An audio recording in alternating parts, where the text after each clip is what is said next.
grated zucchini.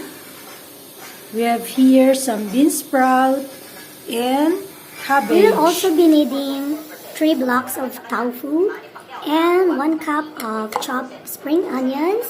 And also we have here 1 cup of plain crushed black pepper, salt, oyster sauce for seasoning, and of course 2 pieces of egg. So let's get started.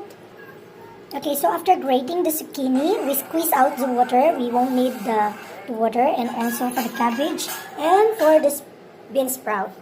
So we will get rid of all those water. After squeezing the water from the bean sprout, let's put it together. Just like that. And also for the cabbage, let's just mix them all together. Spring onion, and we can now also put the chopped tofu together. There you go. And let's just try to mix them all together.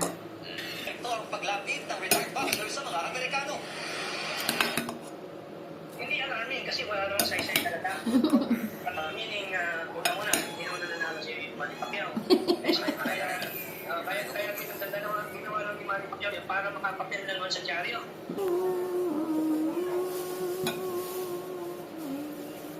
After mixing through, then we can put the flour. And let's just try to mix all together. We can also put our eggs. And let's mix again. Now let's put our half a teaspoon of pepper and our oyster sauce, about 2 tablespoons. Of course, our salt.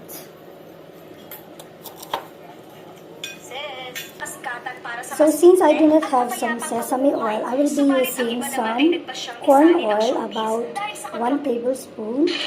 And then just mix all together and we're ready to fry. So after mixing all the ingredients together, this is how it looks like now before we fry. So let's go. Okay, so I already preheated the oil. I am using, actually I use oil which I used for frying turon. So we do not want to waste it. So today I am going to use it for frying our tofu torta or tortang tofu. You just have to make sure that the oil is really hot, but not too hot kasi baka masunog siya na hindi siya luto.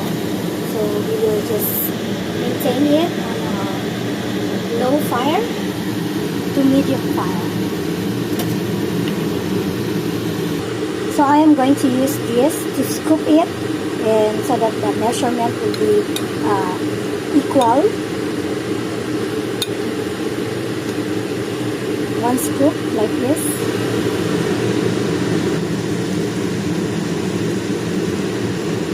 There you go.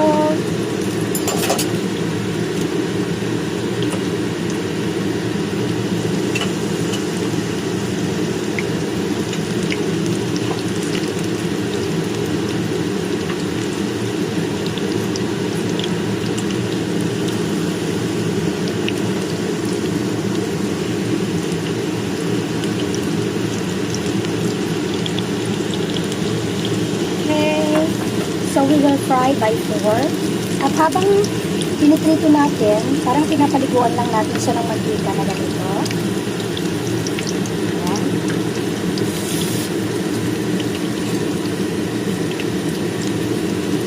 Para may init din doon sa ibabaw niya, though babalik ka rin naman natin siya mamaya.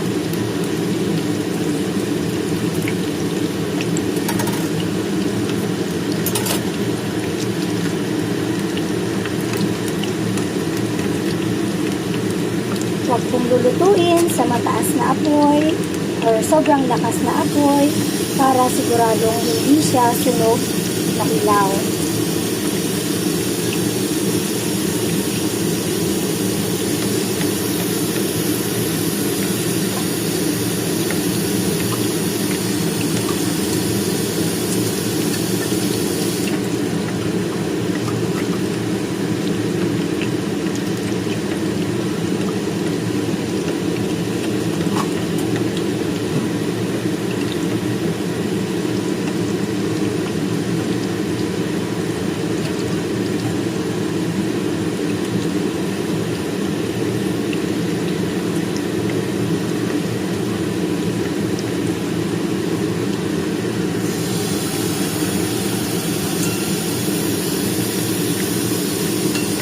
I-turn na natin siya para lutuin naman yung kanyang kabila. There we go. It looks really good. Siya nga pala, first time ko pong magluto ng ganito. At kung nag-enjoy ka sa video na to, please don't forget to like, share, and subscribe to my YouTube channel. At pakihit na rin po, pakipindot na rin yung ating notification bell para po updated kayo sa aking mga susunod na mga videos. Masarap ito, lalo na pag may sausawan kang suka. Lagyan mo na rin ng bawang at sibuyas, konting paminta, konting asukal. At kung gusto mo naman ng medyo maanghang-anghang, pwede kang tumadkad ng kahit isang pirasong siling na buyo.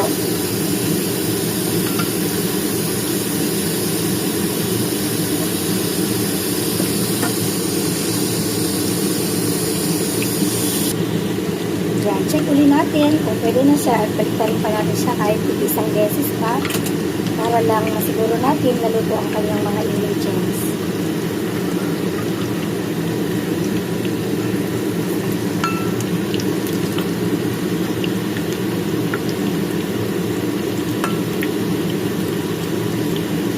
Lulutuin natin siya hanggang medyo maging brown na yung kulay niya.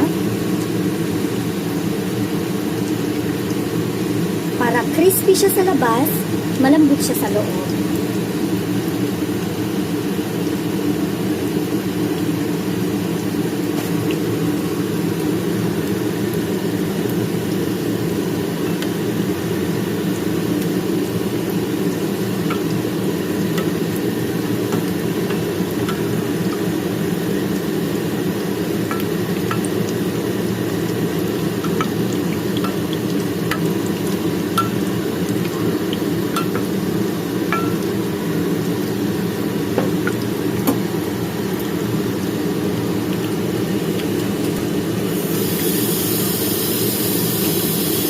So, ayan, pwede na natin i-ahon ito dahil ito na siya.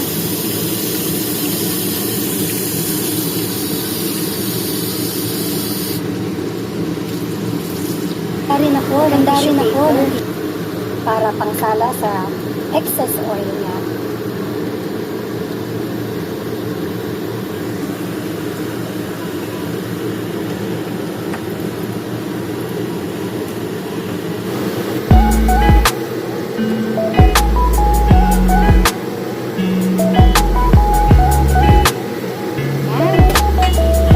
Now, let's cook the rest of it.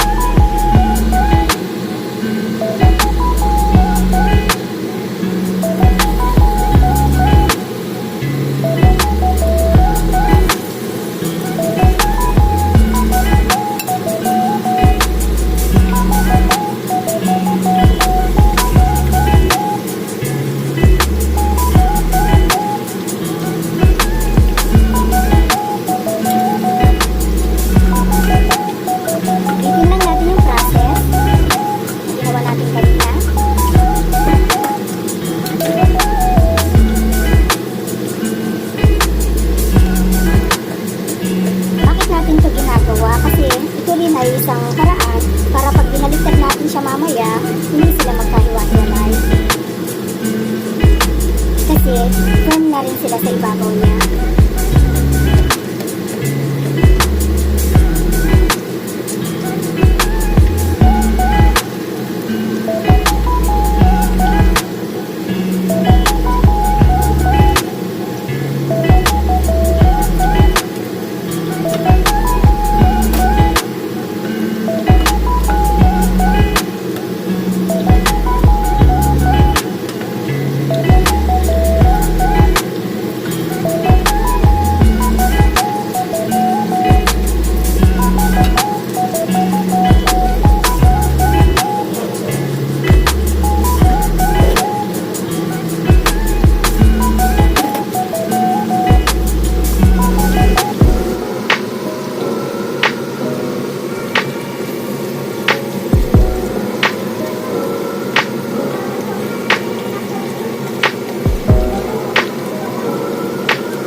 sarap. Nakalimutan ng pangalan.